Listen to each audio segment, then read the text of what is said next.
the Exchange Talkback Radio Show. Join in on informational, motivational, and controversial topics. It's all about the exchange. Here's your host, your girl Stormy on the mic, and co-host Eddie Up. All the way up. What's up? Hi, what's up, y'all? What's up? Hey. Hey, we back at it. We doing this again. Okay. Guess what? My name is Stormy. Good evening. We're licensed by ASCAP, so please don't take our show down because we can play this music, but for some reason, they still do it. Oh, yeah. You got to... Compton Exchange Talk Show is your urban connection. I'm your homegirl, Stormy on the mic, and this is my homeboy, Eddie Up. Oh, and guess what? We got a millennial sitting at the table with us tonight, and her name would be... Sabai Imani. All right, Sabai Imani. Check that out. Now, is that an ethnic name? Actually, it is Arabic, and it means sunrise. Okay, y'all. Arabic, and it means sunrise. You know. Do you see the sun shining? Well, you know what? You remember last week we did a show with the kids, and we asked them to give us what they considered ghetto names. Mm-hmm. So she ain't no Isha. But, well. She ain't no Shaniqua. She ain't no Shaniqua, you know. But then you still would probably have problems trying to figure out her name. Sabah. Spell it. Sabah. Okay, Sabah. It's okay the way it's spelled, the way it sounds. Pretty much, yeah. Yeah. Okay, that's what's up. Eddie, yes. Tell us a little bit about our show, if you can remember. As you know, our show is inspirational, informative, and controversial. Okay. We come to you every Thursday from 6:30 to 8 with a show we feel represents all the cities in a good way. And you also can always call in at 310-946-3110. Again. 310-946-3110. That's what's up. You guys, look, store that number. And guess what? I have my iPad in front of me. So if you have any questions and you want to, go ahead and do a little writing, go ahead. And I'm going to try to keep up with you if I can. Sometimes it's hard to multitask. Well, you guys know, last week I actually put on Instagram and I put on Facebook, the way I wanted my hair. So you guys see my braids are gone, okay? But the color I was actually going for, shut up, Eddie. The color that I was, whatever, okay? The color that I was going for, you guys was noticing like a little gray and or blonde type of deal. So I get to the beautician, basically, I had too much black on my hair. Mm-hmm. So they had to just cut it all off. And I had this, this is the start to get into that process. It looks good. A little wavy here. Mm-hmm. Whatever. My hair used to be like that when I had hair. So anyway, if anybody want to know, yes, I'm bald. She's not bald. I'm bald. No, but he's bald, and I'm really, really, really short. She's short, that's all. But it was a process. It was like a 5-hour process, and when I walked in, actually, the guy was like looking at me all stank and stuff. I was like, So I was like, really?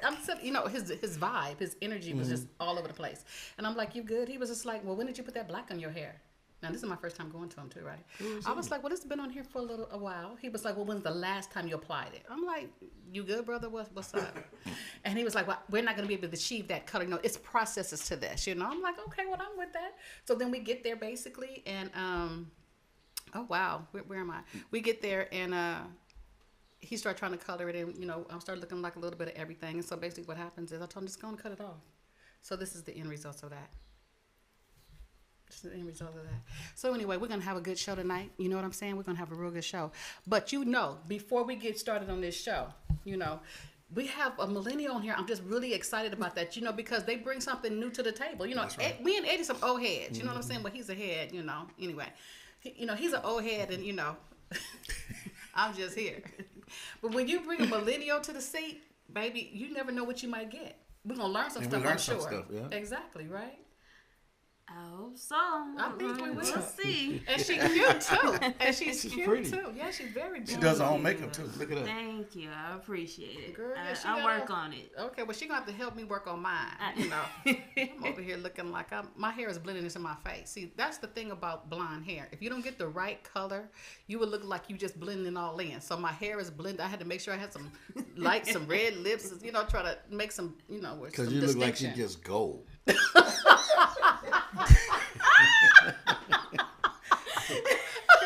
Look like a damn Oscar. Wow, that's good though. That's a compliment. He gonna talk about gold. Did he say I look like an Oscar? The color of an Oscar, gold. That's a whole lot of gold. You a lot of gold. He really trying to, My great kids say I'm trying to low key bag. I'm not. Okay. Right. You look good. Thank you, Eddie. Okay, thank you, Eddie. But you guys, you know what? Before we go into our stay woke, I want to say something. Last week, I posted on Facebook on my page, my personal page, actually about a message I got in my inbox. Okay. Now, basically, the person told me, if you felt some kind of way, you should have said something. I am transparent. That's why my page is public. Everything is public for me. So if you have anything you want to say about this show, you can just say it. It's all to the good. You can call in too and say it. Right, 310-946-3110. We're not going to be everybody's flavor. You know what I'm saying? And we don't plan on being everybody's flavor. Okay? That's right. Exactly. For those of you that follow us and support us, again, we humbly say thank you. Okay? For those of you that don't like us, deuces, it makes no difference. It is what it is. But you know what, though? What? I always say, if you ain't got a hate in your life, you're doing something wrong. That's true. Is that what you think? What you think about that, Sabah? I've always had people saying everything about me, and it bothered me for a minute, and then I was like, I don't really need all y'all, so you can say what you want, but it's not gonna change nothing. Right. So go ahead, have your opinion, and then move on. Okay, we good. And that's what's up. So basically, like I said, we're okay with criticism. It's okay. But thing about it is they had a problem with that. We actually had my grandchildren and Eddie's grandchildren on the show. So it meant that we weren't serious about community service. Okay, so what I did was, instead of me responding negatively to the comment they put in my inbox, I just posted it so everybody could see it. And I just asked everybody what was their opinion. Okay? And that's how that was a good now. Because I felt like this. If everybody felt the same way that person did, then maybe we need to take a look at what we're doing. Right. But at the end of the day, get your own show. And I would like to add to that. And when you say that you bring your own grandkids to the show, and there are other hidden leaders, up and coming leaders, you're saying that our grandkids are not leaders, or up and coming leaders. Okay. And our grandkids are very smart. Okay, keep going, Eddie. I think I had our grandkids are very intelligent. They're very smart, and they all are leaders. And I beg to differ when you say that there are other hidden leaders, up and coming leaders, like our kids are not, our grandkids are not. And I just want to say that our grandkids are up and coming leaders. That's right. And on top of that, we can bring on the show who we want to bring on. That's right. So unless you're going to be the executive producer, then fine. There it is. We already have a director, and we already have a DJ. We have all the people that we need. And the thing about it is we're okay with criticism. And if you have something that you want us to do the show about, hit us up. You got our telephone number. We're public. Our pages are public. Our Instagrams are public, whatever. Go ahead and say whatever you want to say. But don't hate on us bringing our grandchildren on, because I'm going to keep on doing what I want to do. And this month right now, we're acknowledging the young people. You see, we have a millennial sitting at our table, that she's blessed us to be here. We had our grandchildren on last week, and that was ages from 9 to 13. Okay, and so it's all about the children. We talked about suicide. We talked about bullying. We talked about cliques. We talked about a lot of things, And I was just informed today about a young lady that from My Sister's Keeper. One young lady that's going through some things. You know what I'm saying? So we're all about helping. It doesn't matter whose children they are. Our kids are exposed to a lot of things as well. So I just stay woke on that. We're gonna keep doing what we want to do. And if you find that this is not for you, then we go thank to you another podcast. There it is. Okay, so keep. With that being said, I guess we're gonna stay woke.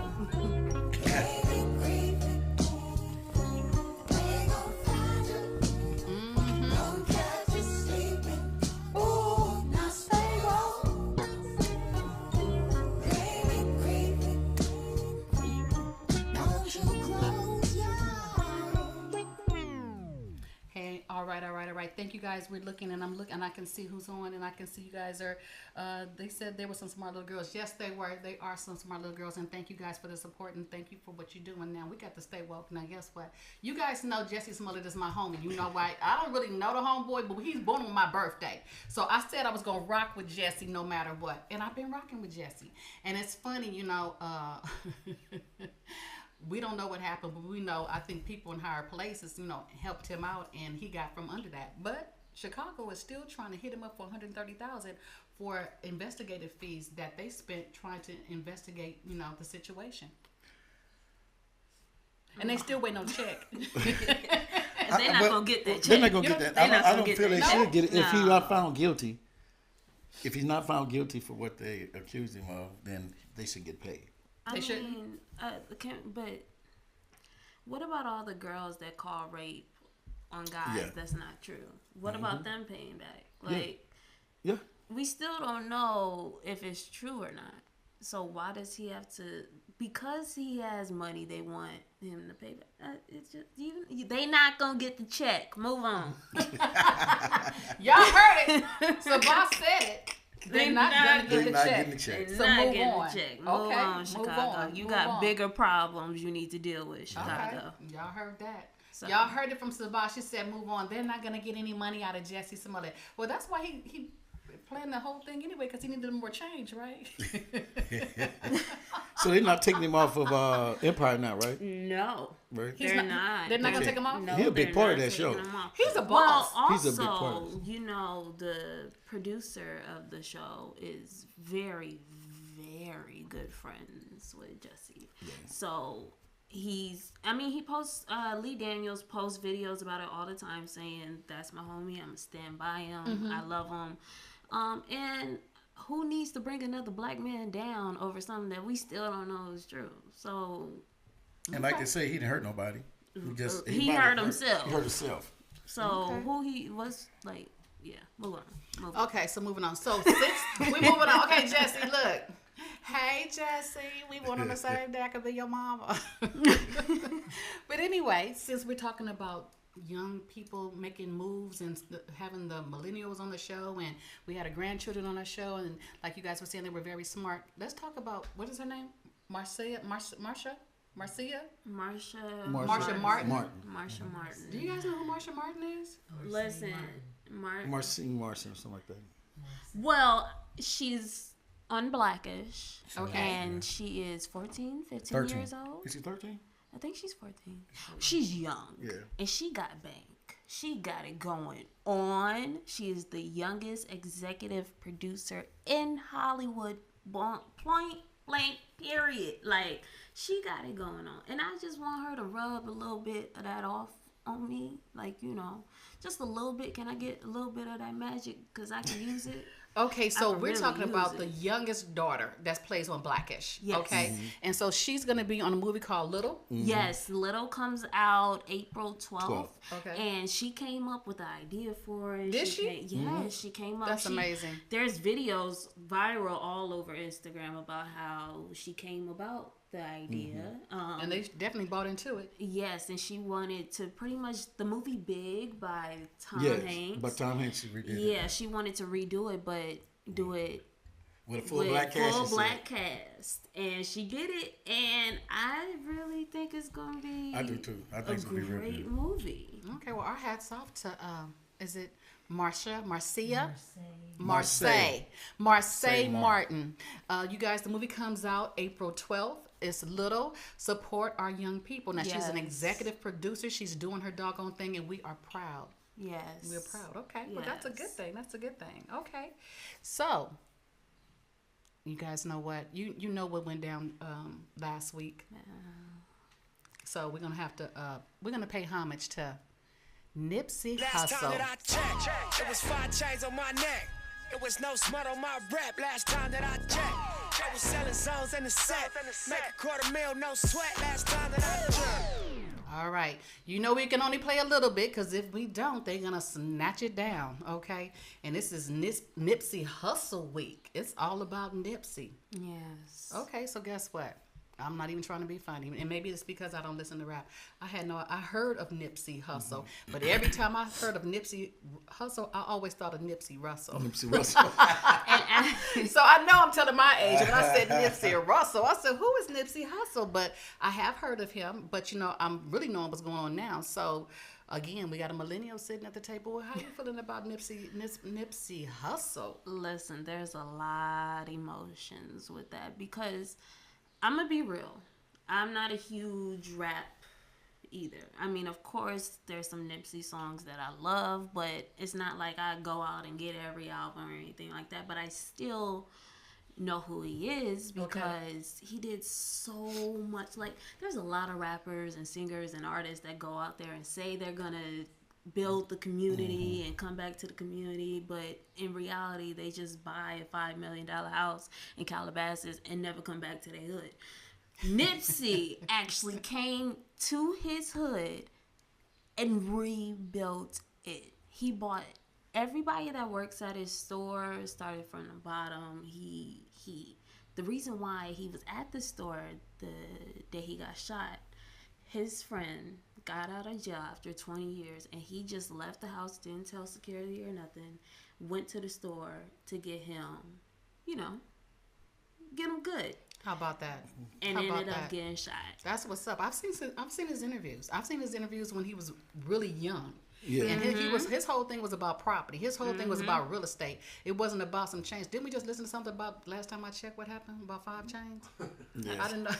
It just had a good beat. Yeah. Another thing about him, he said what he was going to do. When he really started, blowing up, he said that he wanted to change the game of the rap rap game. He wanted to change the gang, period.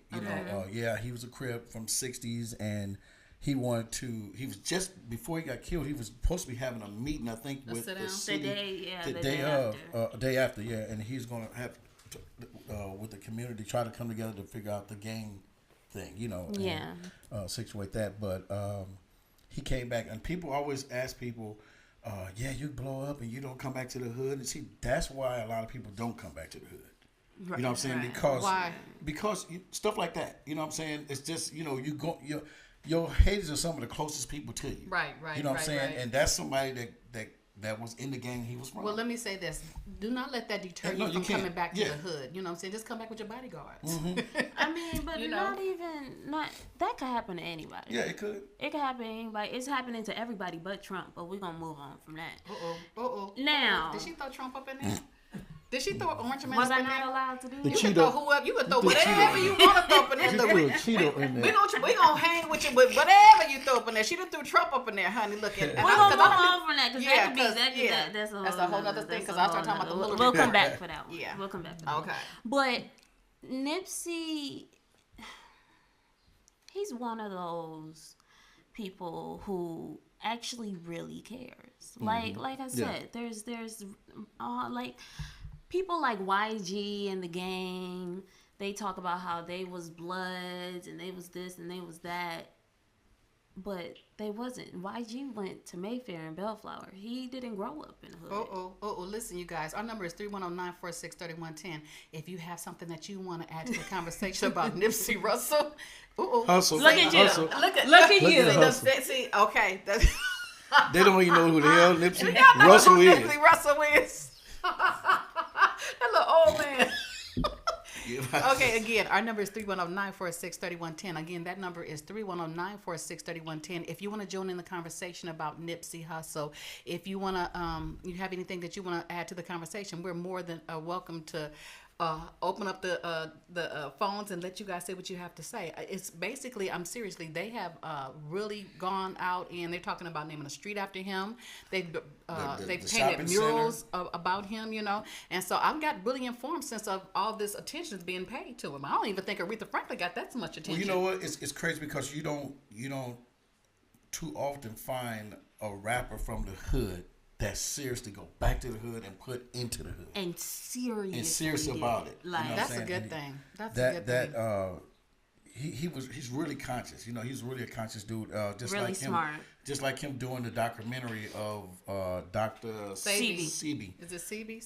Sebi or whatever it is. Yeah, and a lot of people thought that's what the conspiracy theory about the government taking him out. Yeah, I mean, can we touch on that? Go ahead a little bit. Sure. So I don't think it has anything to do with the documentary. I think no. They said that they thought that was at first. Well, yeah. On her. But I think it's because you gotta think about it. They killed Martin, they killed Malcolm because they were doing something for the community. They was educating us. That's what Nipsey was doing. Nipsey was educating us, and I mean like really writing for us. And now he's gone. But what they do is they send our own out there. So then they'd be like, "Oh, it's just another okay, black wait. Who Who is they? Because you just said you don't. Who is they? Are we talking about They, the government? Who the is government. They? Okay, so we back to the conspiracy thing where the government has something to do with it. Well, I mean, just I'm just what? listen though, like, come on, let's just make sense of this. You kill somebody like Nipsey Hussle, and you gonna go to Bellflower? You gonna go right down the street? If you just killed Nipsey Hussle, you will go out of the first thing you do is check out of the country, and you go to Bellflower. Okay, but this dude right here, so let's check it out like you said. The guy that they said killed Nipsey Hussle. Let me get my Nipsey's right. Nipsey Hussle actually had just been released from jail not too long ago. He was in jail. Now basically, you got this. If he up in Nipsey's face, he don't have no money. Okay, he obviously wasn't doing that great. Okay, where was he gonna go? Because everybody was on his head. Now I heard something. Now I have not fact checked this. Now they said that they went after somebody in his family. They said he was on. Oh no, they killed 5 people from Eric Holder, who is the shooter. They killed 5 of his family members. Okay, I'll be in Bellflower trying to turn myself in at the mental health place too. No, because I'll be and they said prior to that he had came up there. Prior to that, before that, and Nipsey and him had some words because I guess something about he was a snitch or something. Then he told him to get out, and then he left, and he came back. These are just there's so many. Of course, if something happened in the streets, there's gonna be so many different stories. Now, the guy that was standing in front of him when Nipsey got shot said it wasn't about, oh, you're a snitch, I don't want you over here. He said he came over, said, "Hi, what's up? I'm a rapper. I just respect you, Nipsey." And, just saying what's up, giving him his credit. Walked away, got some food, came back shooting. So it could be that.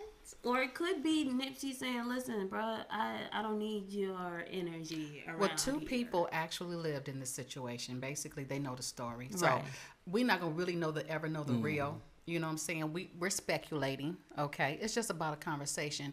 The bottom line, at the end of the day, the young man did a lot for his community, okay? And we appreciate that. And people are paying their homage and showing how much they appreciate him actually giving in, buying into the community and teaching people financial responsibility and letting them know it's not about the change in the cars and stuff like that, but get you some property, something that you can actually make some money. So he was changing the game. You know what I'm saying? He was changing the game. And so we pay homage to him today on the Exchange Talk Show because he was doing a good thing. And anytime you can do something good, then we want to acknowledge him. So we don't know why, who, what, when, or where. Doesn't matter.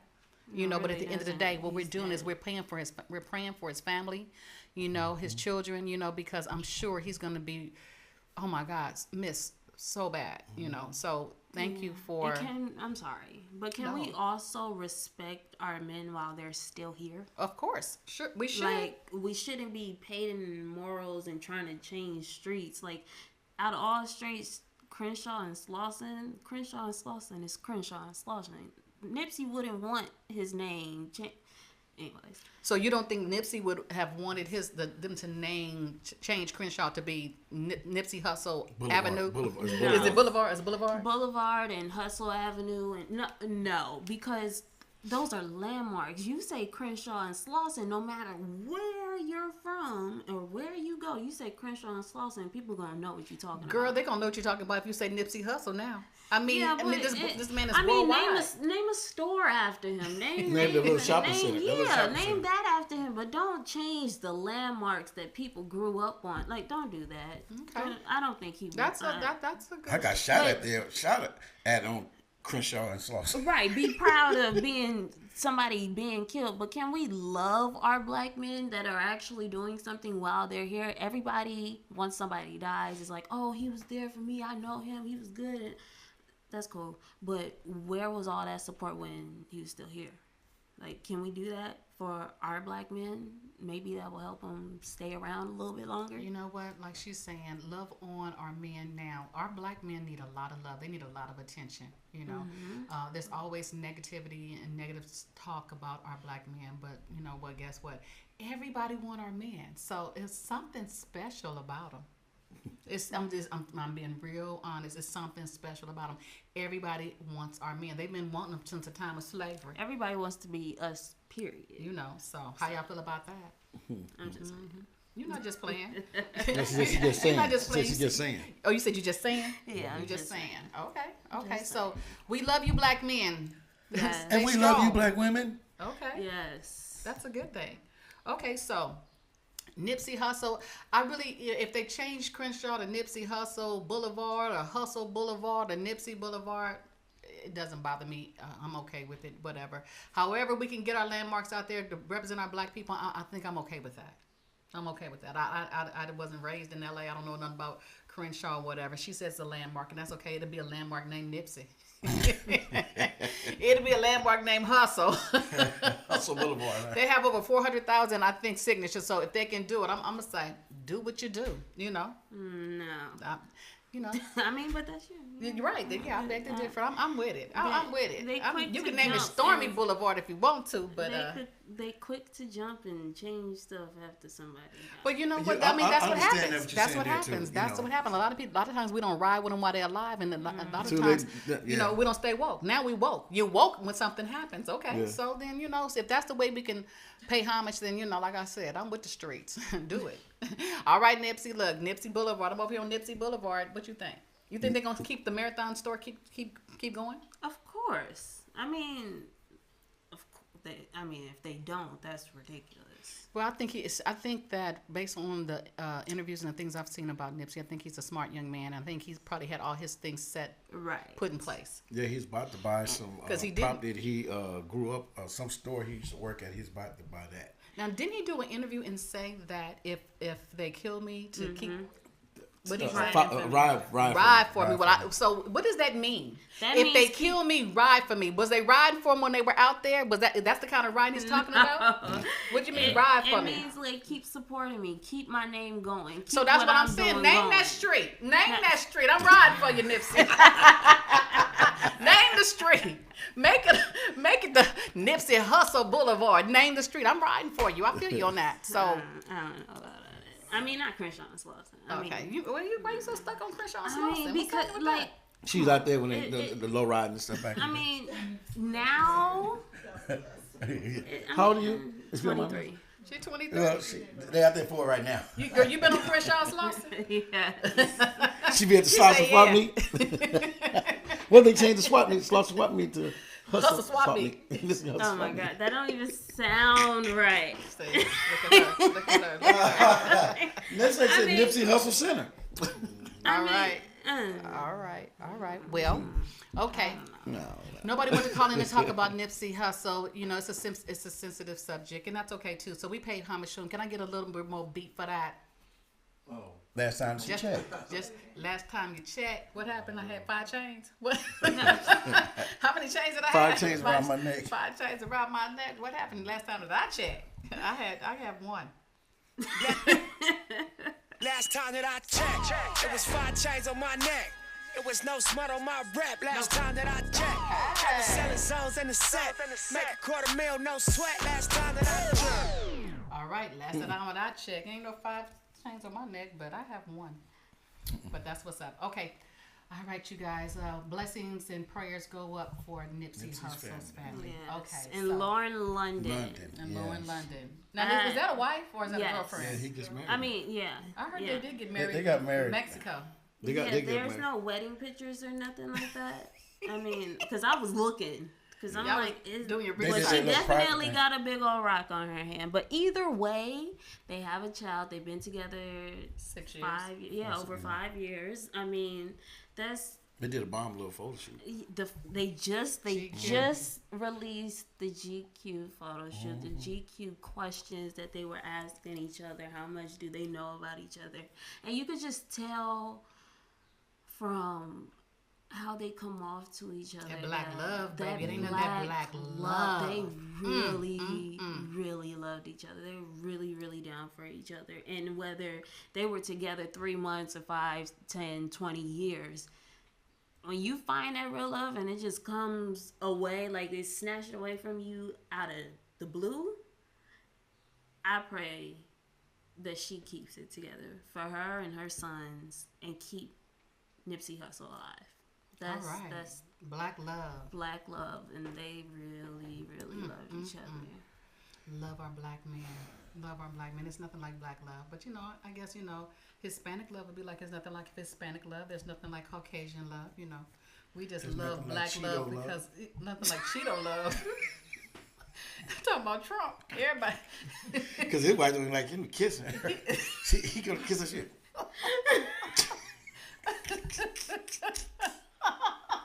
Well, somebody let him hump on him. Shoot, he done had several wives. He done had several wives. Somebody been humping on Orange right. Man. Nothing but the money. Can you imagine that swoop up in your face? Can you imagine? That thing hit you in the face. Can you imagine? He leaning over you. He leaning over you. That little orange weave is hitting you. That little lace front hitting you. He said the lace front hitting you. I feel like I was thumb up. Oh my God. Whoever did it to Trump. He got that little flap. And the faces he be making. Oh my God, but he probably ain't getting nothing now though. He probably ain't getting nothing. Ain't nobody doing nothing. He got so much going on right now. He can't worry about it. He too busy tweeting. Right. He too busy tweeting. Yeah, that's too bad. Okay. So, I don't know if you guys knew it or not, but today, Martin Luther King was assassinated April 4th, 1968. So what we want to do is we want to pay homage. We want to pay homage to Martin Luther King. And I don't know if you guys knew it, but yeah, today in 1968, they took Martin Luther King from us. I have a dream that one day this nation will rise up, live out the true meaning of its creed. We hold these truths to be self-evident that all men are created equal. I have a dream that one day on the red hills of Georgia. All right. So again, you just heard Martin Luther King say he had a dream. Nipsey Hussle had a dream as well. So again, the assassination of Nipsey Hussle. Today was the assassination in 1968 of Martin Luther King. Okay, they're taking our good people away. Okay, so basically, when these people, like I understand when Nipsey's saying, "Keep on riding for me, ride for me." If I got you started, keep on with the movement. It's just like Martin Luther King. We would not be where we are today as Black people if it had not been for Black leaders, putting their lives on the line.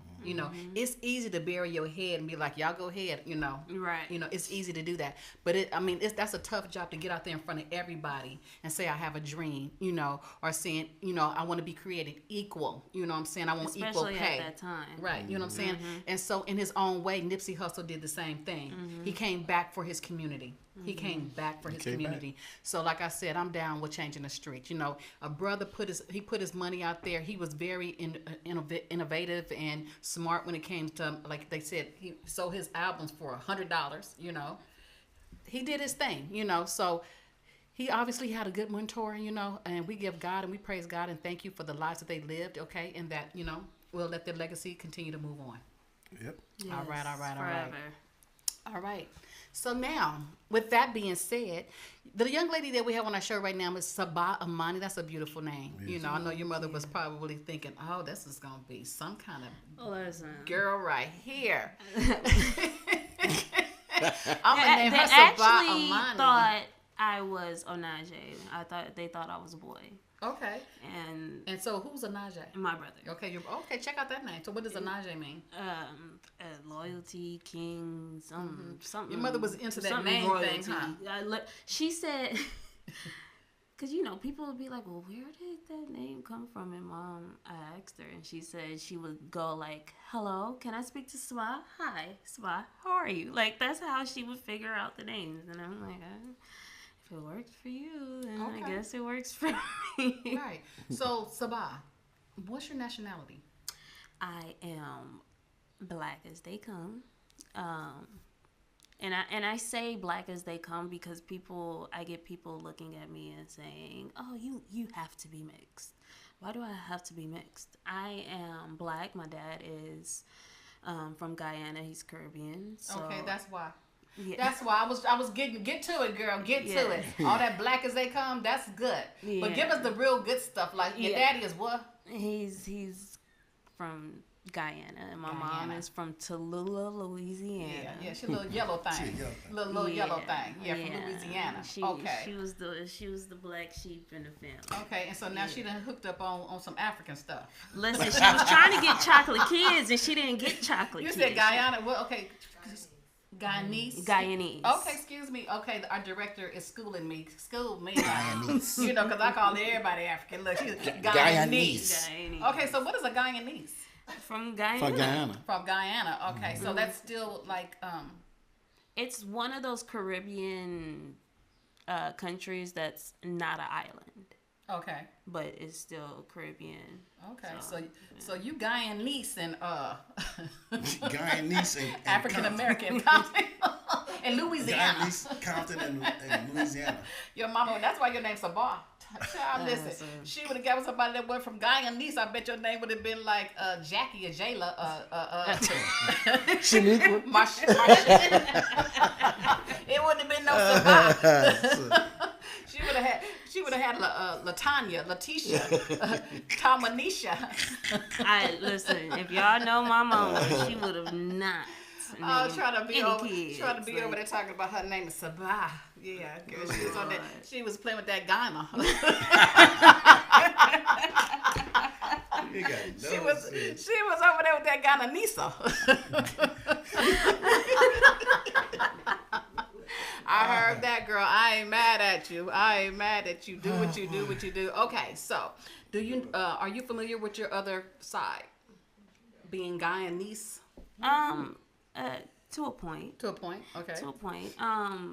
Even my mom, we always say my mom has to be some type of Caribbean because even without my dad's side of the family, my mom, like the jerk chicken and the reggae on Saturday morning. Girl, that's because she got Guyanese. And all, I mean, she got Guyanese all in her. She got Guyanese, honey. He left his stem. He left his marks. You see, he dropped the seeds. Yeah, he dropped the seeds. Right. He planted. Can we not talk about my mom and dad like that? I mean, can we move on from that, please? You talking about she all into some jerk chicken and some. I'm quite sure she is. I guess she is on some jerk. And rice and beans. Sabah. Her name is Sabah. Okay. All right. That's what's up. I ain't mad at you. Like what you like and you do what you do. Okay. That's what's up. So with that being said, by your father being Guyanese and your mother being, let's say, African American, okay, you have sickle cell. Yes. Okay, but you have a different type of sickle cell. I have beta thalassemia and sickle cell, which is pretty much two different blood disorders mixed into one. Wow. Beta thalassemia affects the white blood count. Like, say, for example, you have 20 white blood cells. I only have like 2. And then my red blood cells, your red blood cells are like a donut shape, a circle shape. Mine's are like a banana. So when they move through the arteries, because they have those stickies on the ends, they get stuck in the artery, which causes pain. And it literally feels like a stabbing, sticking type of pain. Okay, so let me say this.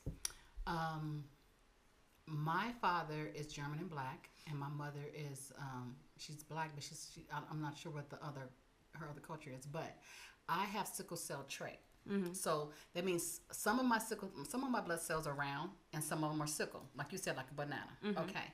And I found out that I had sickle cell trait at the age of, I'm going to say probably about 7 or 8, when we were doing some blood testing in school, and they should start testing for sickle cell because they didn't test for it at first. Mm-hmm. And what happened was I would always have pain. So my legs and joints were always hurt. Mm-hmm. And they kept telling my mother that it was growing pains. Mm-hmm. Growing pains. And a lot of people will tell you that you do not have pain when you have trait, but you do. It just depends on the person. I've had it my whole life. I always medicated myself because I've always had pain. But nowhere would my pain compare to yours.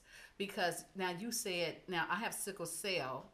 You have, I can't even pronounce it. Beta thalassemia. Okay. And so where did that come from? Okay. So my dad has the beta thalassemia trait. Now, because he is from overseas, he had no idea of his, I guess you could say, sickle cell side. My mom has sickle cell trait. Now, I am the only one in the family with full-on sickle cell. I mean, I know my mom has like joint pain every now and then, but nothing to where she would have to like go to the hospital for it. I had to be homeschooled and all of that, but it's a blood disorder and it's genetic.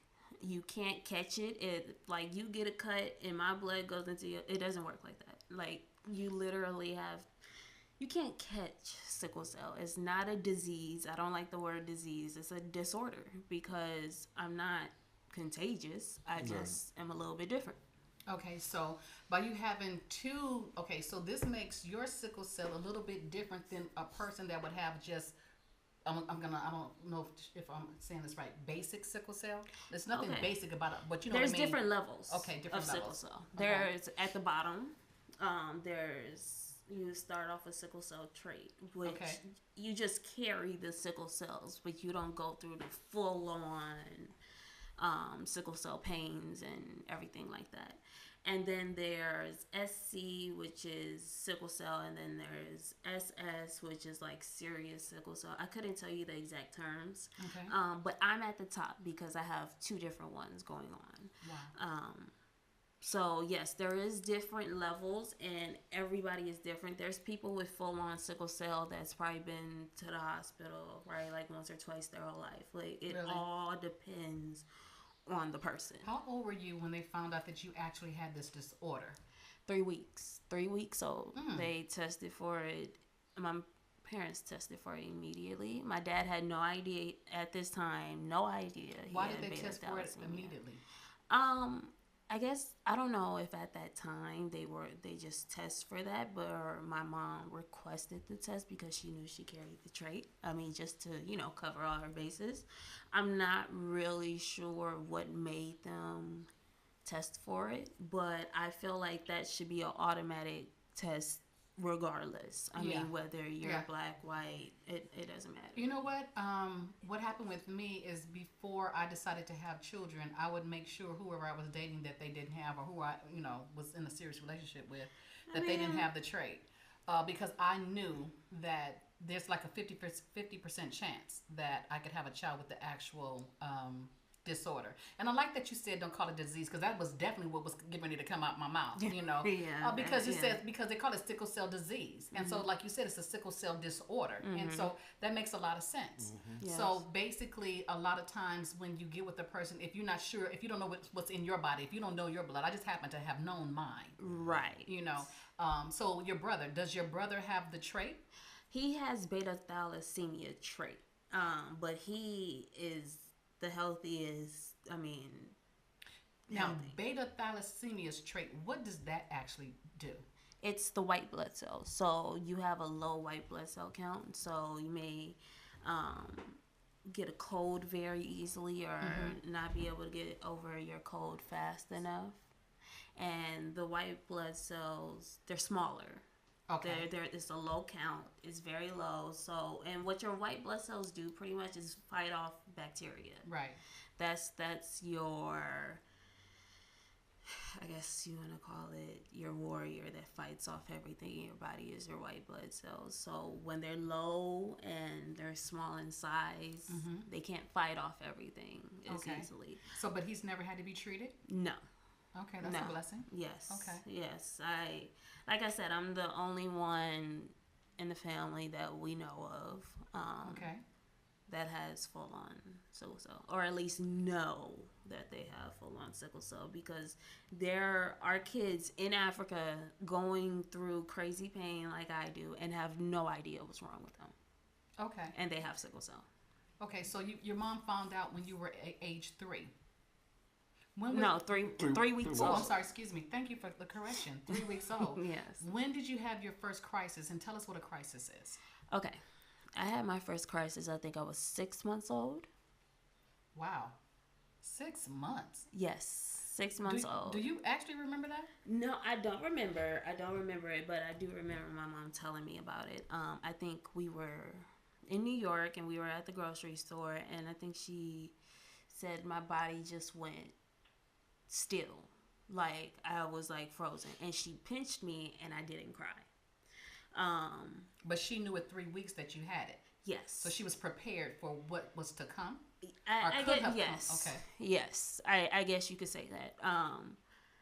I know when she found out that I had sickle cell, it was really hard on her. I mean, because you have to pretty much be okay with having a sick child and trying to figure out how to take care of your sick child.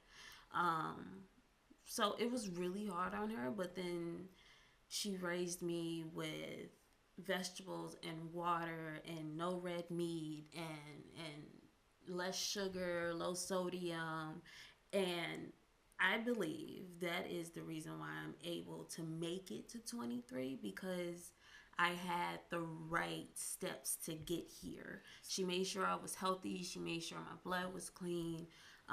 What is a crisis? A crisis is pretty much a pain attack. Some people like to call it an episode, and I don't like that word at all, because it's kind of like I'm putting on an act, and it's not an act. And it's Putting on an act? Yeah. Who? Listen. Oh, we'll okay, get there. Okay, we'll let's get there. Because I'm like, putting on an act? Yes, we will. will. Like you needed some attention? We will get there. Okay, well, let me let you go on through it since we're going to get there. Father God, putting on an act. Right. That's crazy. So it's pretty much your body is attacking itself. Your sickle cells are, they get stuck in your arteries and they clog up, and it sticks the artery, which sticks everything else. Like, okay, so let me say this. Okay, because I'm imagining this because and I can imagine this because like I said, I know a little bit about it because I do have the trait. Right. So I understand it. So before you having a crisis and everything is going okay, so it means that the blood is flowing through okay. Yes. And the sickle cells, which are like this kind of, Mm-hmm. okay, with bananas. the ends, like the bananas, they're flowing through with the ones that I have that are actually like this. So that means that yours are like this, and like, do you have any round cells? Very little. And what also could happen is the round cells that I do have will transform into the sickle cell. Oh, wow. Like, really? So a round cell can open up and be a sickle cell? Yes. Really? Yes. So how does that happen? Does the other one hit it or something? No, it just transforms because it's in my blood. So other cells. So it sounds like you have more is it weakens it or something than round. I honestly I really can't explain it to you because I know it to a limit, and my mom is actually sitting in the corner trying to like tell me what's really going on. But if you say something, our mics will pick it up. So if you want to say something that she doesn't, it's okay. I mean, she feel like she don't look good for camera. No, I'm fine. No, I just want to say that sickle cell. Sabah has sickle beta thalassemia, and it's the worst form. And what happens is the white blood cells shrink. So when the red sickle cells try to go through them, it's extra hard because they're smaller and they're more painful when the cells try to go through. Okay. So that's okay. Okay. Clear. All right. Okay. Okay. Is that it? You just keep I just want to make sure that No, because people will put out facts or say it's facts and it's not true. Okay. So you have to make sure the facts are right. So and you're right. We want to know the facts because one thing. Okay, tell me if I'm right about this. This is a I'm not gonna say this. This is an ethnic disorder. Colored. It's colored. Okay, so basically Hispanics have this. Yes, but African Americans is the higher percentage. Right. Okay. Yes. Okay. So if you have some melanin in your skin, you could get sickle cell. So but African Americans, yes. Islands Islanders. especially. Island. What about Filipinos? Yeah. Yes. Mm-hmm. Yes. Oh, okay. Yes. I asked that question because, I have 3 Filipino grandchildren. I have 10 or 11 grandchildren. I love all y'all. I love all y'all. But I don't think my children have the trait. Right. Mm-hmm. But because if I would have known that, I would have make sure that their wives would not have the trait, or they would be informed. So we're saying Filipinos, we're saying anybody from the islands, we're saying Hispanic cultures, we're saying Africans, anybody ethnic, color. If you got a little bit of color in you, you can have sickle cell. Is that true? Have the trait. Now sickle cell. She's been in the hospital. I've met Italian with sickle cell. Sickle cell is spreading more because of the diversity. Okay. Because of the mixing of the culture. Okay. I get that. So this sickle cell trait, I'm gonna get a little deep. I don't know. Yeah, go ahead. Where did this originate from? Like, how did black people end up having the trait? I don't think that's ever been a conversation. Okay. Yes. Okay. Sickle cell was a natural disorder. Sickle cell was a natural fight off from what do they call it? I was about to say Malaysia, but it's in Africa. Certain places in Africa, people with sickle cell live normal lives because it doesn't affect their body as once they came over to America in different parts of the world. In exchange. Yeah. So it was supposed to fight off. This came because of slavery? No. I'm not sure the actual name of the disease that was going around, but sickle cell in Africa, certain parts of Africa, it didn't affect them the way that it affects. And so basically, what I'm saying is basically because of the continent. Yes. Okay, let me say that. Culture, Because continent, right? and Okay. Africa, our genes were stronger. It was there it was a defense. It was mechanism. pure. Yeah. It was a It was defense just them. mechanism for Yeah. whatever kind of. Wow. This turned out to be a defense mechanism, and then it's been integrated into America, the Americans basically, and obviously it turned out to be something different. Yes. Yes. Very different. And I believe because it all depends on the oxygen level, elevation, certain things you can't be in. Yeah. So, Okay. There's all different kinds of triggers. Climate has a lot to do with the response and how your body reacts. Now, how do you respond to cold? I'm sorry, Eddie. How do you respond to cold? Cold is a very, very, very bad. Cold and heat. You know what? I'm serious. The summertime for me, Yes. it's the worst time. It's the worst time for me. Yeah, because with sickle cell, you have the slightest dehydration, and it could trigger a whole crisis just because I didn't drink that extra cup of water. So in the cold, it's like 2 different type of pains though, because when it's cold and it's raining, I cannot leave the house.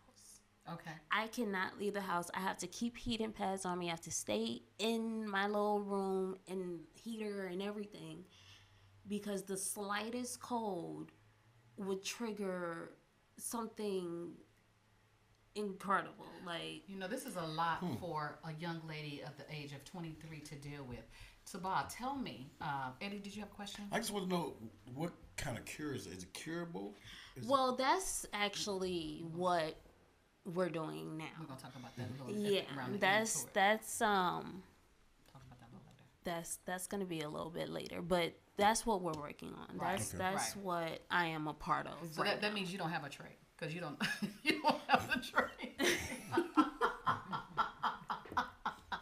Ain't like I want the trait. No, I know. I'm just saying. The reason I said that was because a lot of times when you have the trait, when you're informed about it, you really kind of know it. Know about it, yeah. And everybody's not affected with pain, like you said with say trait, but I know I am. There needs to be education The on awareness. it, because you shouldn't have to sit here and calculate who you fall in love with to have kids with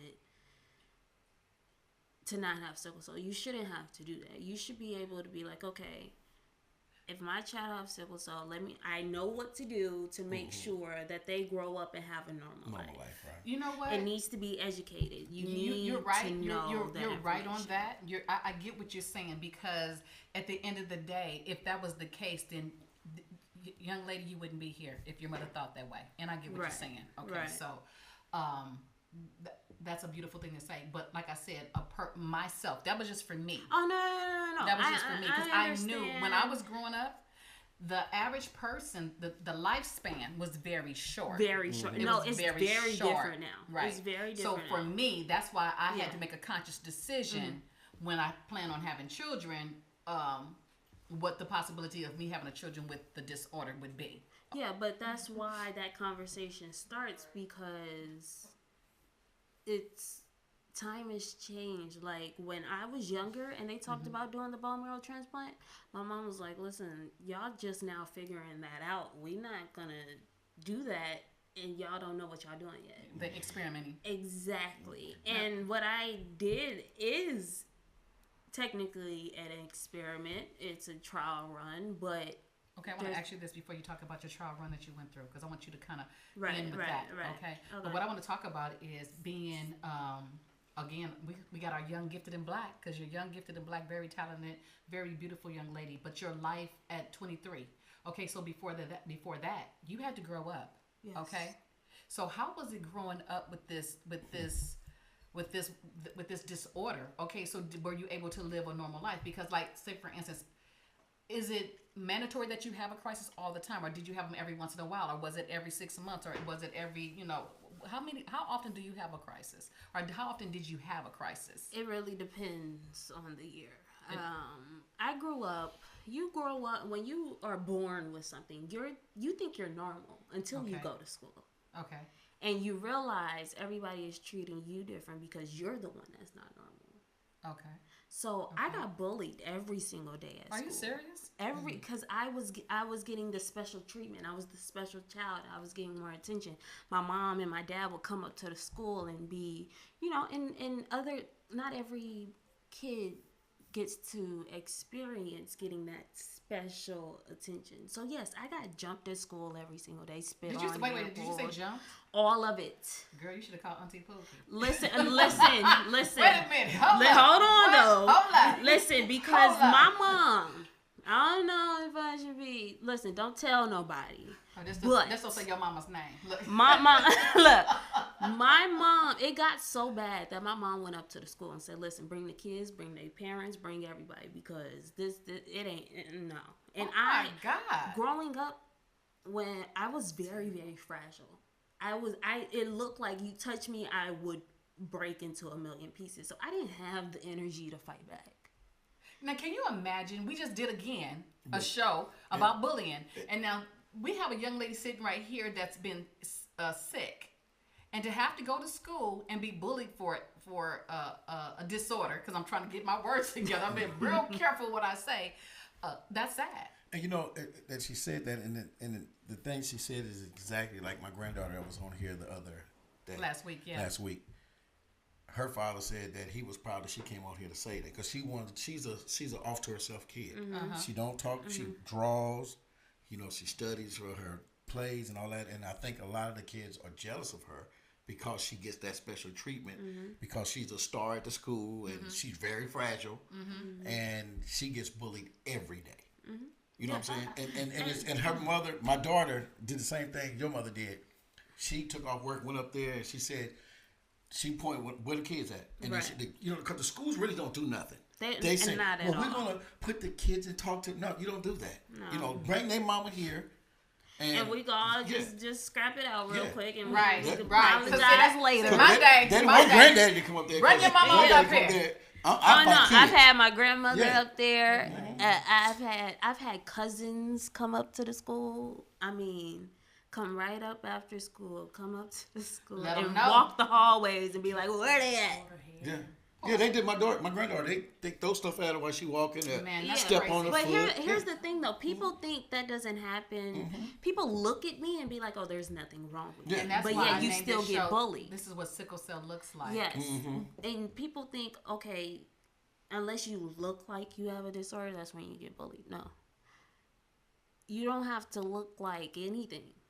I mean, it's what's inside. I mean, if just because somebody's face is distorted doesn't mean that they're not a normal person. Like, I could go about my day very normal if the people around me would treat me as if I was normal. You cannot treat somebody like they're crippled. And that later on, I mean, I went through high school.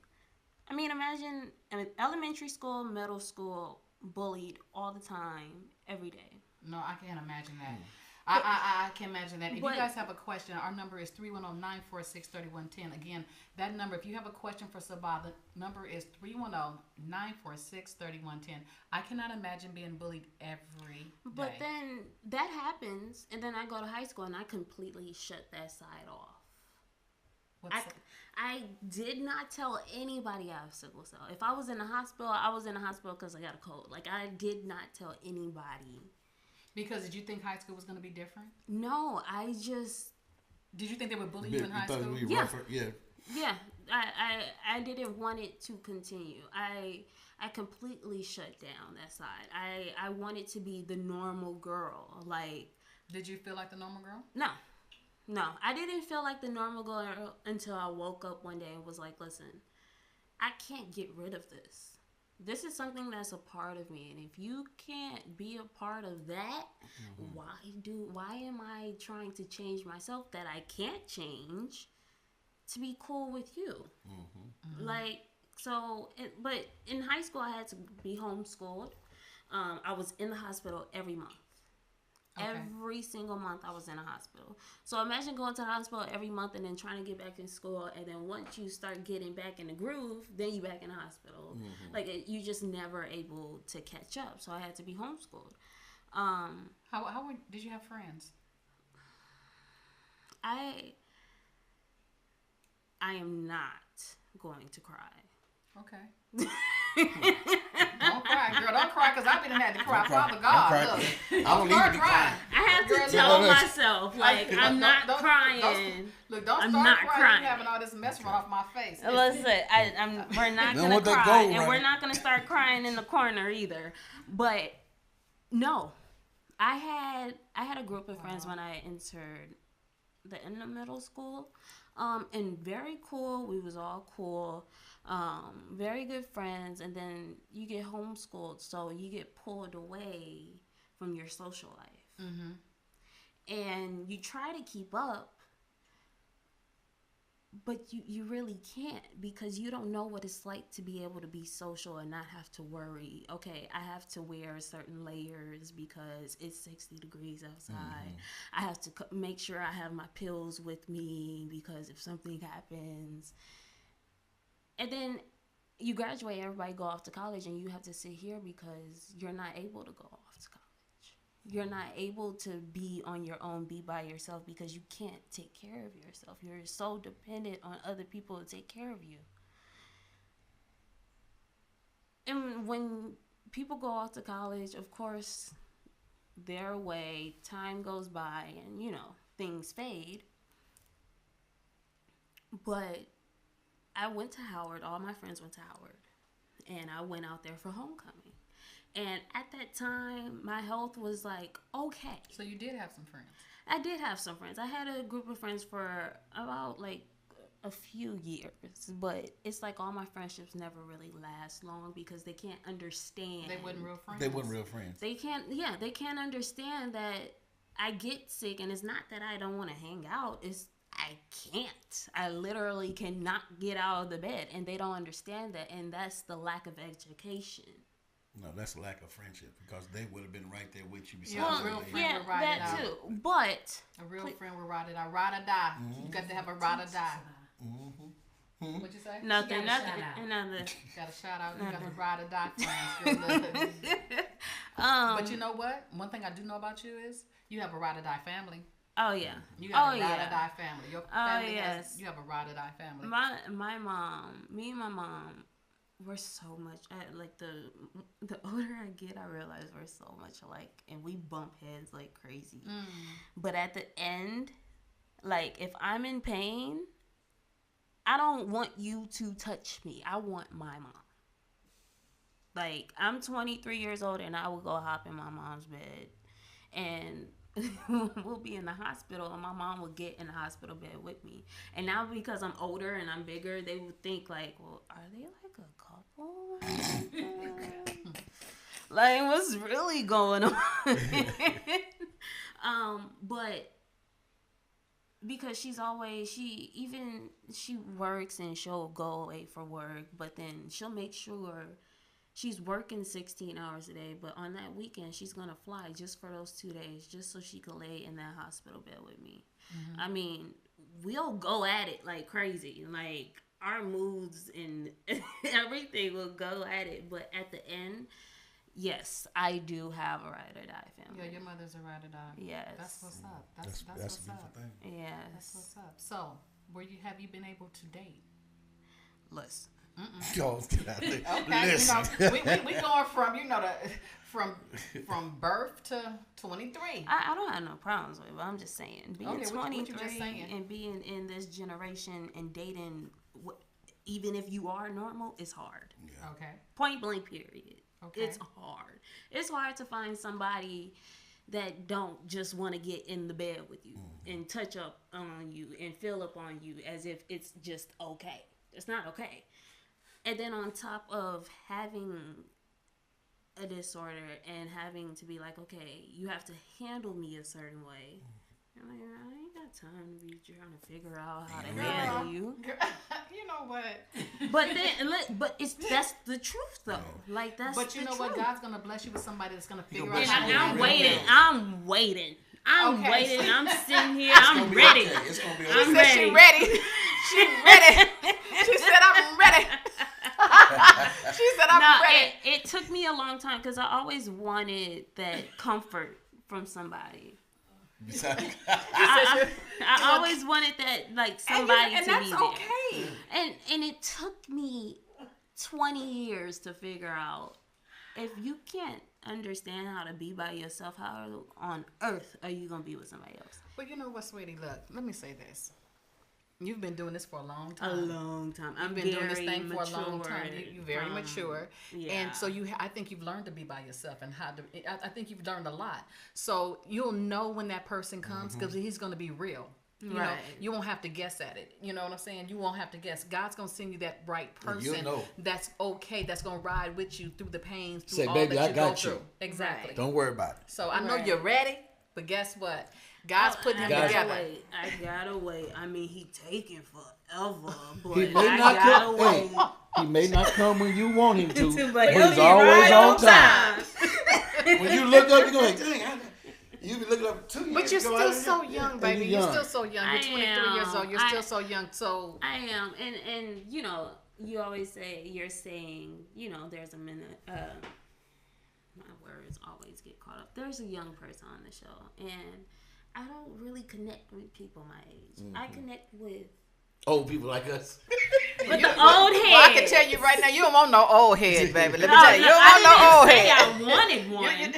I just said I connected. Look, you probably can connect. You're going to connect with somebody a little bit. You know, you 23. Maybe 26. No, and my limit. Okay, what's your limit?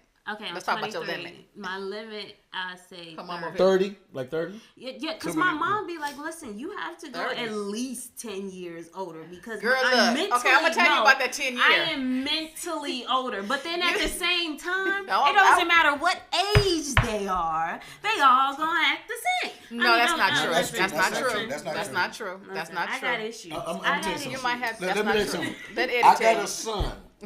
How old is your son, Lil? And my son. Don't you start doing that. No. I'm going to start explaining to you. My son. Let me tell you about my son. I taught my son to be a man so that way he would carry himself like he's older. Right. You know what I'm saying? Because I've always taught my son, if you with somebody, whatever it took you to get her, don't stop that, add to it. Mm-hmm. You feel me? That way, if you open the door, don't stop opening the door. But here's the thing, though. Not everybody got dads. Yeah, that's true. That's true. The problem. It's not even about having dads because my mom raised my brother, and my brother treat his girlfriends like they queen on top of the mountain. Like they just came from heaven. I didn't have my phone. And what? Of course, it's only one. He got his one, and he's only 19, and he treat them like we can't even get a hug, and he just be. I mean, but it doesn't matter. It's just a lot of people don't have guidance. Okay, They don't well, you know have what? that. And you're right. You've gone through a lot in your life. Okay. And sickle cell is no joke. And on top of that, you have one of the different type of disorders, right? Okay, that happens to be at the top of the level as far as I guess pain and pain management and having crisis or something like that. Right. Am I saying that correctly? Am I right when I say that? Mm-hmm. Okay. But God has held you this long, and He's brought you not this gonna fail far. you. He's not gonna And fail He's not going to leave you. I believe that. And I believe that also that there is a person for you. And He's going to send you the right person. He's building right now. Yes, He's in the building stages of getting your person together. But right now, you are in a major situation that you are learning a lot about yourself, what you can do and what you can't do, and what you can tolerate. And you've tolerated a lot. And you made this far. Okay, so now let's talk about this. Okay, so you're 23 years old. You have a disorder that your mother found out that you had when you were 3 weeks old. Okay, you had your first crisis when you were 6 months. 6 months old. Okay, you've gone through school. You've been bullied. You've gone through a lot. You've been homeschooled. Okay, you got to high school and decided you didn't want to tell anybody about the disorder you had because you want to live some type of semblance of a normal life. Right.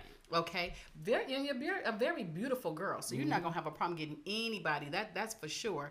But you've gone through a lot right now. So with that being said, tell us where you are now and what has happened, because we know that things have changed. Because there was a time where a person didn't live past 40 when they had sickle cell. I'm not real versed on the type of sickle cell that you have. Sorry for that. I should have got a little bit more informative, but. I know about sickle cell. So right now things have changed and we have new medications and doctors have, elevated as far as the treatment of it. But you did say something, I think I read or something on your social media page about they almost like the hospitals don't treat it as. Okay. Can you elaborate? The hospitals don't treat it as. Okay. Any sickle cell patient you talk to, they're going to tell you the exact same thing. They do not give us the medicine the way that they... Okay, imagine this. You are on a regimen your whole life, and then all of a sudden, it changed. You get medicine a certain way for... I guess it stopped when I was like 17 or 16, when they changed the medicine. They give it to you straight. And then what they did was they literally give you this much medicine and that much water and tell you to live with it. So now you're diluting my medicine.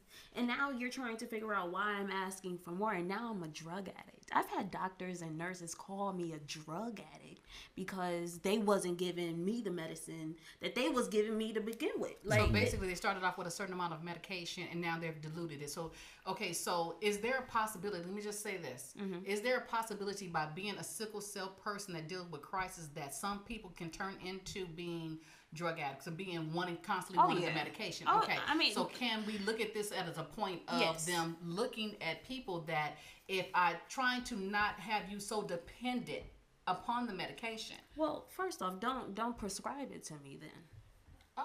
Okay. I mean, I'm just no, let's be real. Yeah. Don't prescribe me something and then get mad when you change it and I'm like, it's not working for me. Okay, again, we're going back to being addicted to pain medication. Yeah. Right? Now anybody doctor, I'm sorry. Anybody would be lying if they said that high did not feel good. You lying.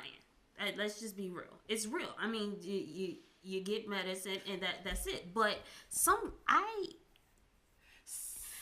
it's the afterwards that people don't think about. You're in the hospital, you get this medicine 24/7, then you come out. You have to detox off that medicine. Okay, so it's like being an addict, right? And then for 20 years, and then you're coming off. She said being an addict for 20 years. No, that's the best way I could, because you're getting serious medicine. Okay, so when you get this hardcore serious medicine. medication, when you go into the hospital for your crisis, when you go home, they don't give you the same medication? It's in the pill form. It's different. Okay, so you have the pill form, and then when you're in the hospital, you have the IV form. IV form, the liquid. Okay, so then again, they have to manage it, right? Yeah, but you still, even if I do have the medicine at home, it's still going to be a difference because it's going from IV to pill. Like, even if it is the same dose and all that, it's still a difference because the pill isn't as strong as the IV. The liquid probably attacks it faster. Okay. Yes. I get that Yes. part. I get that part. But, so like I said, I was reading one of your posts. So you're not saying that the same caring nature that they have is not there. They're just trying to get, like you said, you use that water as an example. They're taking you down. They're taking you down because the body can only tolerate that much for so long. But right? that's what they're saying. But if your body is used to that, you should be able, if you're a doctor and you're a nurse and you've been doing this your whole life, you should be able to look at a person and tell what they're really here for. Are they here for drugs or are they really in pain? You should be able to look at that person and be able to tell. Okay, well, I mean, that's an opinion because, see, you are a person that's in the hospital. I understand that. But then they might deal with a lot of people that are addicted that might, so they have to try to have a balance. Of course. But at the same time, you got to look at everybody as individuals, not as a group. That's what they do. They look at sickle cell patients as a group. Everybody is different. We might all have the same disorder, but it's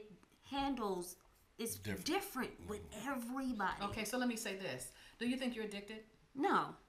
Oh, no. Like, the first thing when I had my bone marrow transplant was, I need off this medicine. Okay, so let's talk about that. So, we're talking about now. Okay, so what happened? So, basically, with your story, we've gone from 3 weeks to 23. Okay, and so now I read before they started doing some different things as far as bone marrow transplant and they did. I think there was one person that actually no longer has sickle cell because she got a bone marrow transplant. Is that true? Currently, no.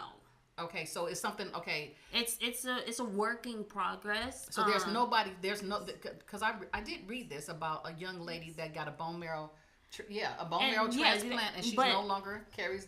But what I'm saying is she's not the only one anymore. Okay, so let me say this. There has been improvement in treating sickle cell, okay? And there is a young lady, okay, African American, that was treated with a bone marrow transplant, and she is no longer a sickle cell patient. Yes. Okay, right. Okay, so that started in what year? Was that a couple of years ago? It's about 2 years. About 2 years ago. Okay, so with that being said, now see that's moving forward. That they're moving forward and trying to cure this disorder, right? So with that being said, you have received the same. You are you had a bone marrow transplant to do the same thing for you. Is that true? Yes. Okay, so tell us about that story. How did you get to the point where you actually end up getting a bone marrow transplant to help you remove this disorder from your body? Now, it was always a conversation. It was always a conversation from what I remember. I remember we first had the conversation. I think I was like 10. But the technology wasn't where it is now. It was definitely an option, but I had amazing doctors, pediatric doctors, amazing doctors. And they're like, listen, you're going through it, but we're not going to put you through that just for you for it to go wrong. So years went by. I'm 17 and they say, okay, we're ready for you to do the bone marrow transplant. Now, going through this process, it was kind of like I was just going with what my mom really wanted.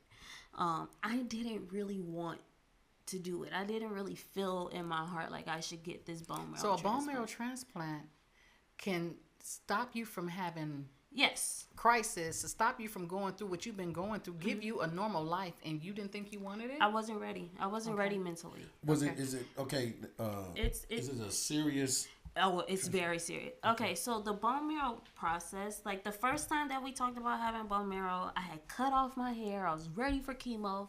They called and said the donor pulled out. You have to do chemo for a bone marrow transplant? Yes. Okay. So, but then they come back like 2 years later and say, we could do it with a half match. And a half match is with your parents.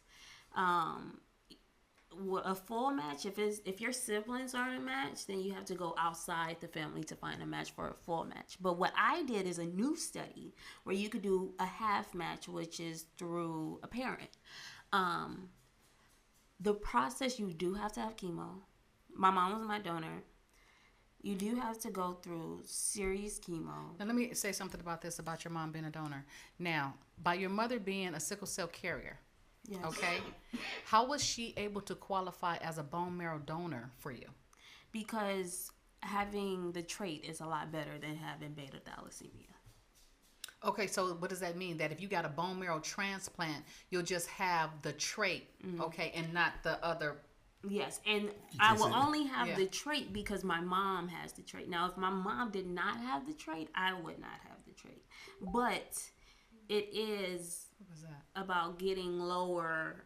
I mean, even if you have the bone marrow transplant and you have the trait, it's a lot better than having the full. Of course, yes. I can't say everything, but it's a very, very, very serious process. Tell us about the process. You go through chemo.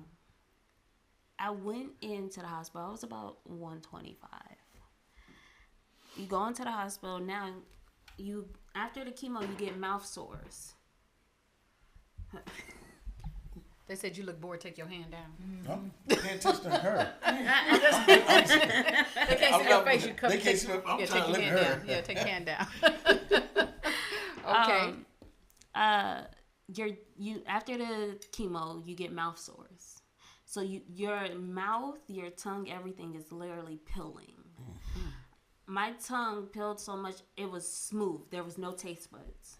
Period. Not one taste bud. So your whole GI tract, your throat, stomach, that whole tract right there is pilling. It has sores. So you can't And this is from chemo? Yes. What kind of chemo was that? Well, that's the part that people don't talk about with chemo. That's one of the side effects of chemo, no matter what kind of chemo it is. Really? Yes. No, that's true. It's because they strip you down and it takes away everything, and that's why. It's a clean slate. They have to clean your body out. Yeah, so it's more when they go through the bone marrow as opposed to radiation. Okay.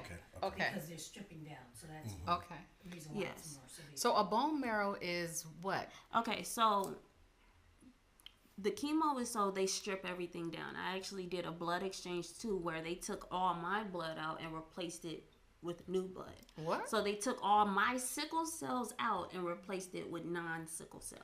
Now, if you can do, is that? Wait a minute. Yeah.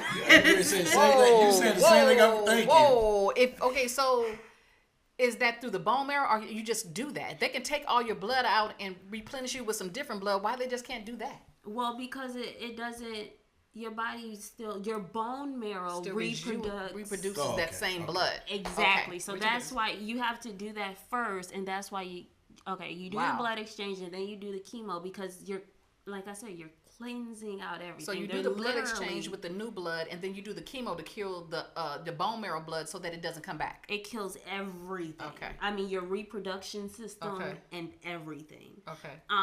And so, but what the bone marrow transplant is, people think they take out the actual bone marrow and stick it back in you. That's not the case.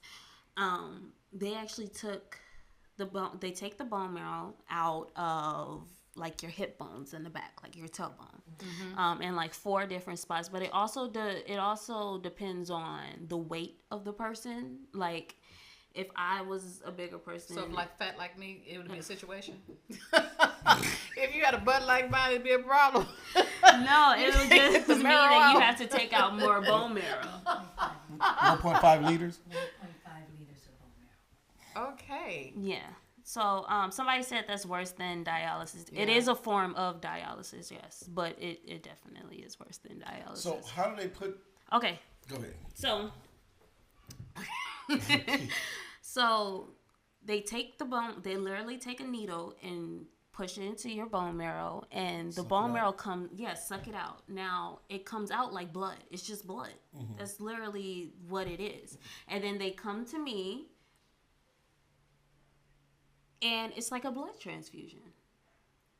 So they took it out of your mom. They took it out of your mom. They injected it into you. Is this at the No, same time? It went through. I had a port in my chest. And it went through there. It's pretty much like just a big IV, and it went through there like IV fluids. It literally dripped down like that. Okay. So that's the actual process. People think it's like an extreme process, and it's not. And people be like, I don't want to donate because I'm not trying to go through. My mom was back up and running after 3 days. And you know what? That's the truth of the matter is when you're uneducated and you don't know what it actually takes, a lot of people don't donate. A lot of people don't donate blood. I was one of the people, let me say this, because I do have sickle cell trait, I don't donate blood. Because I'm like... But just because you have sickle cell trait does not... Your blood could help other sickle cell patients. See, and this is why you have to be educated. And that's the whole point of doing this show is because... my lack of education, thinking, okay, I have sickle cell trait. Don't listen to me donate no blood because they're gonna end up getting, the sickles or whatever the case, right? The sickles or whatever you want the trait. So that's my mindset. So that's why you're here, to be able to educate people. People need to understand that donating blood and doing bone marrows, like you said, she's up and running in 3 days. It's not, it's a big deal, but it's not a big deal. So exactly. So how long does it take once it leaves your mother and goes into you, and what's the downtime for you to get back? The full downtime is a year. Okay. Now, but they let you out of the hospital after like a month and a half of getting the bone marrow. Now, after you get the bone marrow in you, your body is still going through changes. Right. There was one stage where the nerves in my hands and my feet rised up to the skin, and it burned. They raised up? Yes, like the nerves was like on the surface pretty much. So anything, it was hot. Now, you have sickle cell. Cold is like the last thing you think of. Cold is like, you stay away from the cold. But I said, Mom, I need ice on my foot. And she looked at me and I looked at her like, come on, put ice on my... And literally she dipped a sock in ice cold water, put it on my foot, and my foot was so hot it dried the sock up in 10 minutes. And this is all side effects from the whole process. The whole process. From the whole process. Okay, so you have to have chemotherapy to strip you down. Then you have to take the bone marrow and actually, that's put into you. Okay, and then it's going to take a month. So now, so are you sickle cell free? I went from over 100% of sickle cell to 33% the last time I checked. Thank you, Jesus. So, all right. So your So I pretty much have the sickle cell trait now. You have the trait. Do you still have the, what's it called? Is it episode or what's it called? Well, the crisis. Okay, so here's the thing. I don't just have sickle cell. I also have neovascular necrosis, also known as AVN. And that is deterioration of the bone. So yes, I don't have sickle cell crisis anymore, but I still have to deal with my bones. I still have pain like crazy. And it's also healing. Your body is healing itself. So you're going to have discomfort and pain and all that. But I had to tackle one to get to the other. So you had this AVS thing along with sickle cell. Yes. And is the AVS from having sickle cell? The AVN, yes. I'm sorry, yes, AVN. Because it is sickle cell, that's why I have AVN. Okay, so yes. AVN is a side effect of having the type of sickle cell that you had.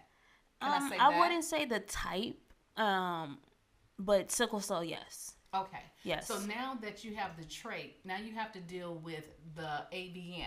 Yes. Okay. And so that you have crisis of what you are pain from the AVN. Yes. So that pain is, I get muscle spasms, nerve pain, and bone pain all at once. So you said the body is healing. So are we healing from the AVN? No, we're healing from, well, that's the thing. That's where we're at currently, is trying to figure out what is really going on. Like, I'm literally going through it right now, trying to figure out, is this from the bone marrow, or am I just what is actually going on right now. So we're actually trying to figure that out. I was just in the hospital, 2 weeks ago? 3 weeks ago? And this is for the AVN. The AVN, yes. And you go into the hospital and they're like, why are you here? You just had a bone marrow transplant. You shouldn't be in pain. But the bone marrow doesn't really, the bone marrow doesn't fully kick in until a little over a year. So there's doctors not even educated on what the bone marrow transplant really is. Wow. So do you get to see your same doctors? You have your same doctors that you're dealing with. They understand that you're dealing with the AVN, right? Yes, but when you have your doctors and then when you go to the emergency room, it's a completely different thing. Right. Like, your doctors cannot communicate with the emergency room. Right. Like, it's like, I don't know what it is, but it's like they just can't pick up the phone and call each other to figure out what's going on. I mean, I've been in the hospital and I've been treated so many different ways. How many times you been in the hospital? Can't count. I literally. So more than 100? Oh yeah. More than 200? Oh yeah. More than 300? I would put it at 4 because there was. You put it at what? There was about. You put it at what? 400. Okay. No, but there was like a good 3-4 years where I was in there every month. Let me say this, because we're coming to the close, and we're gonna follow you. This is the deal. Somebody that's been in the hospital close to 400 times, okay, in their lifetime, that's 23 years old, that's sitting here and that's articulating with us, and as beautiful as you are, that has been bullied, that has been suffering in pain since she was 3 weeks old. You are a blessing, and you are a miracle. And if you've gone from 100% to 30%, God is a good God. And one thing for sure is what you are is a major testimony to somebody, because trouble don't last always. Now, it might seem like it's a long way, but you still have a long life ahead of you, okay? And so you are sitting up here a true blessing. And, your mother is a blessing. Praise God that you have the mother that you have, and that she had the forethought to see that your diet and all those things were important to try to make sure that she made things a little bit easy for you. And I know that it's not over right now, but girl, you more than halfway there. You are more than halfway there. And we give God the praise and give the glory, because at the end of the day, when it's all said and done, all the praises due him. Yes.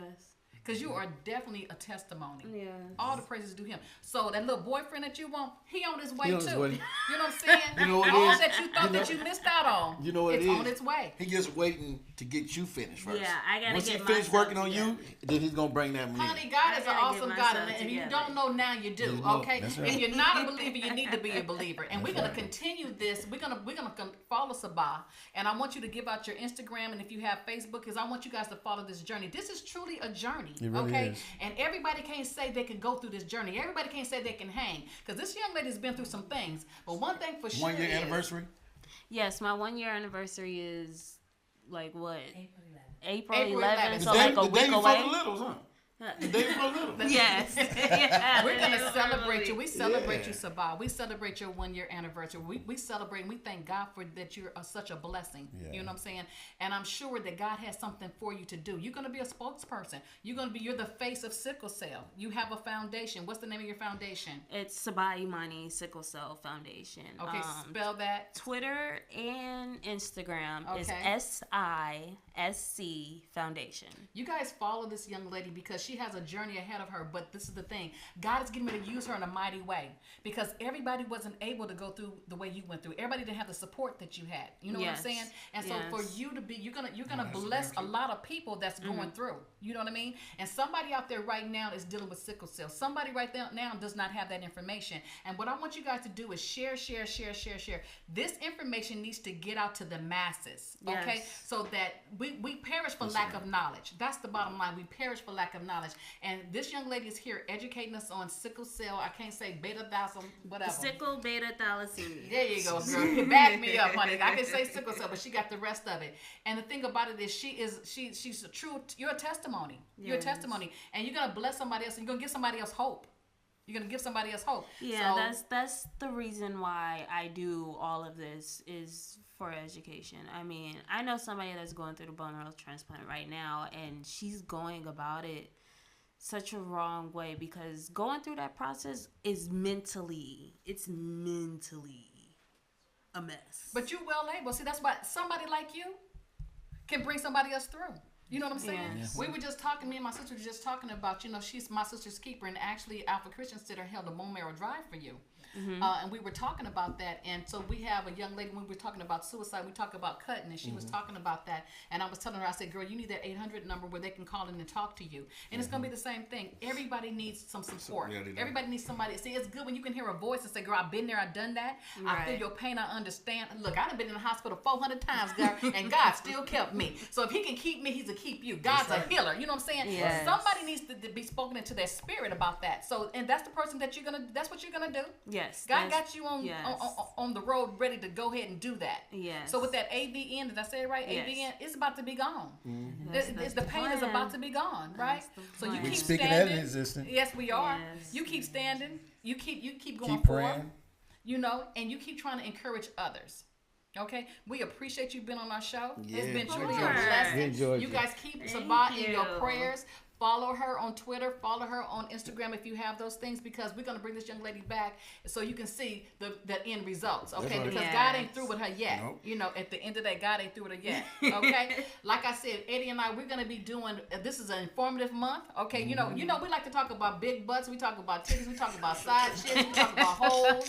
We talk about potholes. We talk about it all. We're very well-rounded, versed on a lot of different things, okay? But the month of April was about being informative, okay? And we brought Sabat on to talk about sickle cell. We've had our grandchildren, yes, talking about bullying and cliques and cutting themselves and suicide and different things like that. And we'll be bringing, if you guys are out there and you have anything that you want to add to the show, you want to come on, let us know, because it's all about being informative. The Word of God says, my people perish for lack of knowledge. And one thing for sure is, we said we're informative, right? So this is our informative month. Like I said, we give you information when we talk about hoes and butts and titties and boobs and stuff like that, but we give you some real stuff to talk about, that you can spread the word and that somebody can be blessed with it. Yes. And we want to say, with that being said, it has been an honor to have you on our show. Thank you very much. Again, you guys, like I told you before, Martin Luther King was assassinated today. Pay homage to him. Yes. We also gonna pay homage to Nipsey Hussle. And again, when we leave here, we're gonna go out on my boy Eddie's song. He got that little Holy Ghost song that he made up. So check him out and tune into us again next week, same time, same place, baby. This is what we do. The Exchange Talk Show. Yeah. Yeah. It's yours truly at the MC. It's been 11 years since I hit this microphone. Is that right, T?